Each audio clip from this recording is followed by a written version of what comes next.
Ajá, Gabriel Vera de este lado. El día de hoy les voy a explicar las diferencias y las propiedades que existen entre los coloides y las suspensiones.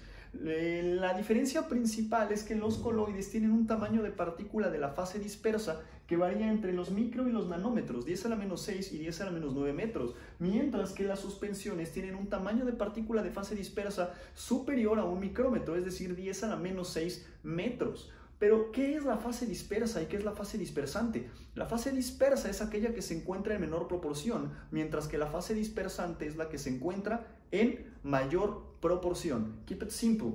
Esto se traduce en unas propiedades bien interesantes, y es que las suspensiones, si se dejan en reposo, después de un tiempo se separan, mientras que los coloides, si se dejasen en reposo, no se separarían. Y esto es debido a la naturaleza de las fuerzas que rigen las propiedades físicas de estas mezclas, ¿ok?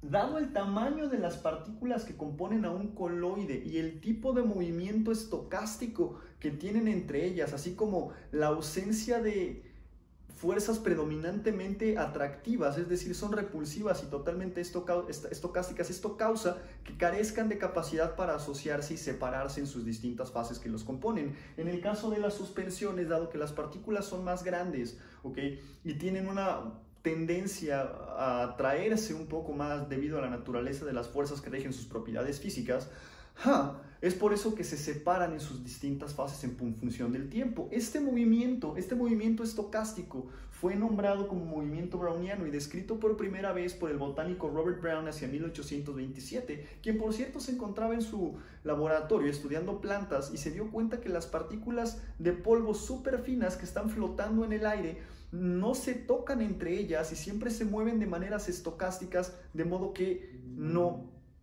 convergen, no se asocian y no caen al piso, ¿ok? Y eso es lo que hace que los coloides no se separen. Hay otro efecto conocido como efecto de Tyndall, del cual les voy a hablar un poquito más adelante. Respecto a los coloides, existen 8 tipos de coloides, pese a que existen 9 combinaciones distintas, de fase dispersa y de fase continua, ¿ok?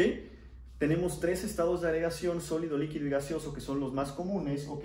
Por lo tanto, tendríamos una matriz de 3 por 3, es decir, 9 combinaciones. La razón por la que existen 8 es porque no existen coloides donde la fase dispersa y la fase continua sean gaseosos. Es decir, dado que todos los gases son miscibles entre sí, no podrían formar un coloide como tal, ¿ok? Partiendo entonces de esto, una de las más comunes, de los coloides más comunes, son los aerosoles. Existen 2 tipos de aerosoles, los aerosoles líquidos y los aerosoles sólidos, dependiendo de cuál sea el estado de agregación de la fase dispersa, es decir, de la fase que se encuentra en menor proporción. Cuando la fase dispersa es líquida, tenemos un aerosol líquido, como por ejemplo la niebla, ¿ok? Cuando la fase dispersa es sólida, tenemos un aerosol sólido, el cual pues es el humo. Un ejemplo muy claro es el humo, ¿ok? Cuando la fase dispersa es gaseosa y tenemos una fase continua líquida, tenemos una espuma, como por ejemplo las espumas de afeitar. Mientras que si tenemos una fase dispersa líquida y una fase continua líquida, vamos a tener una emulsión.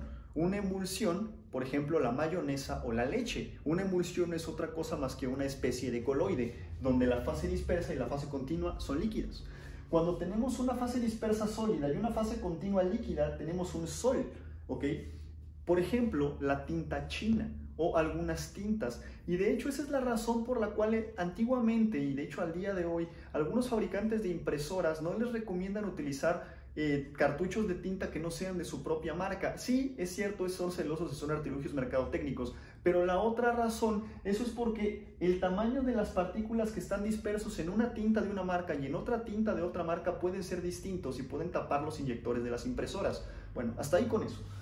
Respecto a otros coloides, tenemos que cuando la fase dispersa es gaseosa, pero la fase continua es sólida, tenemos una espuma sólida, como por ejemplo los merengues.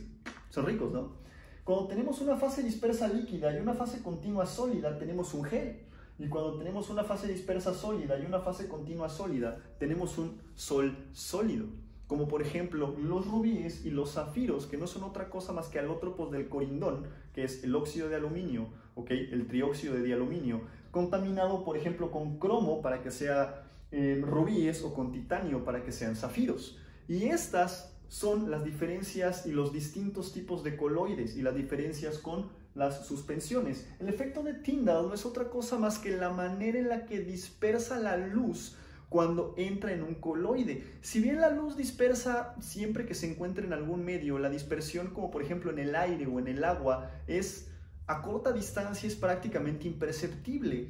Pero por ejemplo, cuando tenemos un rayo de luz que entra a un coloide, dada la naturaleza y el tamaño de las partículas, van a empezar a dispersar la luz, van a empezar a reflejarla y vamos a poder nosotros observar los haces de luz. Y este fenómeno lo han observado muchas veces todos aquellos amantes de la naturaleza que han ido caminando por alguna zona boscosa y pueden ver los rayos de sol atravesando las copas de los árboles cuando hay un poco de neblina o cuando hay un poco de niebla.